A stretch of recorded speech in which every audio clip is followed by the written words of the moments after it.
Pernah tak anda tengok sesuatu yang nampak macam simple sangat, macam eksperimen sains budak sekolah dan terfikir, mesti ada benda yang lebih besar di sebalik ni? Hari ni itulah yang kita akan buat. Kita akan ambil satu eksperimen yang nampak macam mainan dan kita akan bongkar satu hukum alam yang paling asas. Inspirasi kita untuk kupasan kali ini datang daripada satu video ringkas di saluran YouTube Afifah Safwan. Video ni tunjuk eksperimen kereta belon yang klasik tu. Jadi, kita akan guna video ni sebagai titik permulaan untuk kita selam lebih dalam dan betul-betul faham apa sebenarnya sains di sebalik semua ni. Soalannya nampak macam senang kan? Anda ada kereta mainan, lepas tu lekatkan belon yang dah ditiup. Bila anda lepaskan, kereta tu bergerak.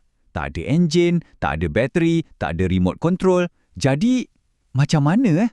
Macam magic kan?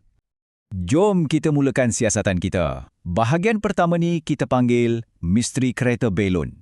Sebab, walaupun nampak macam seronok je, sebenarnya ada satu teka-teki fizik yang sangat menarik tersembunyi kat situ. Dan jawapannya, dah tentulah bukan magic. Ini adalah fizik tulen, satu prinsip yang sangat-sangat berkuasa yang sebenarnya mengawal hampir semua benda, daripada cara kita berjalan sampailah cara roket dilancarkan ke angkasa. Baik, sekarang kita masuk bahagian kedua, sains di baliknya. Dekat sinilah kita akan jumpa kunci yang akan buka semua misteri ni. Dah sedia? Inilah dia hukum gerakan ketiga Newton. Nama dia mungkin bunyi macam gempak sikit, tapi idea dia sebenarnya senang je nak faham. Untuk setiap aksi, ada reaksi yang sama besar dan berlawanan arah. Ini bukan teori semata-mata tau, ini memang peraturan asas alam semesta kita. Nak faham dengan lebih mudah, cuba bayangkan anda tolak dinding, tolak sekuat hati. Itu action anda. Apa yang anda rasa? Anda rasa macam dinding tu tolak anda balik kan? Itulah reaction. Anda tolak dinding, dinding tolak anda. Sama kuat, tapi arah berlawanan. Konsep yang simple inilah yang jadi teras untuk semua benda. Okey, memandangkan kita dah faham sikit pasal aksi-reaksi ni, jom kita gunakan konsep ni terus pada kereta belon kita tadi. Kita nak tengok macam mana sebenarnya ia berfungsi. Okey, prosesnya boleh dipecahkan kepada 3 langkah mudah je. Pertama, kita tiup belon tu. Kita simpan tenaga dalam bentuk udara yang dimampatkan. Kedua, kita lepaskan udara dan ia memancut laju ke belakang. Itulah aksi. Dan ingat tak apa Newton kata? Setiap aksi mesti ada reaksi. Jadi inilah reaksinya. Kereta tu ditolak ke depan dengan daya yang sama. Jadi, kalau kita bedah siasat sikit, belon tu fungsinya macam tangki simpanan tenaga.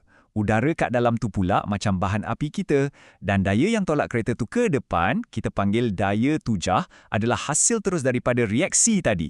Nampak tak? Semuanya berkait rapat. Okey, sekarang kita sampai ke bahagian yang paling wow sekali. Kita akan tengok macam mana prinsip fizik dari sebuah mainan simple ni sebenarnya adalah asas kepada salah satu ciptaan teknologi terhebat dalam sejarah manusia. Prinsip yang sama, prinsip aksi-reaksi yang kita baru bincangkan tadi, yang gerakkan kereta mainan kecil ni atas lantai, adalah prinsip yang sama yang kita guna untuk lancarkan roket seberat berjuta-juta kilogram ke angkasa lepas.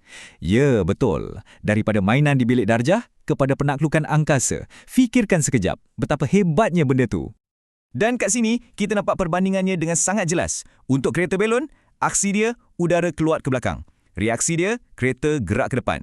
Untuk roket pula, aksi dia, gas panas dari enjin ditolak ke bawah dengan daya yang sangat kuat. Dan reaksi dia, roket tu melonjak ke atas. Skala memang jauh beza, tapi hukum fizik dia 100% sama. Jadi, inilah poin paling penting yang kita boleh ambil dari semua ni. Sebuah eksperimen ringkas yang anda boleh buat sendiri di rumah sebenarnya tengah tunjukkan salah satu hukum alam yang paling asas. Ia satu peringatan yang hebat kan? Bahawa sains yang luar biasa tu kadang-kadang ada je kat depan mata kita. Jadi, saya nak tinggalkan anda dengan satu soalan. Lepas dah faham semua ni, cuba fikir, kat mana lagi anda nampak hukum aksi-reaksi ni dalam kehidupan seharian? Macam perenang yang tolak air ke belakang, aksi. Untuk badannya bergerak ke depan, reaksi. Atau setiap kali kita berjalan, tapak kaki kita tolak bumi ke belakang, aksi. Dan badan kita bergerak ke depan, reaksi. Sains ada di mana-mana. Cuma tunggu kita perhatikannya.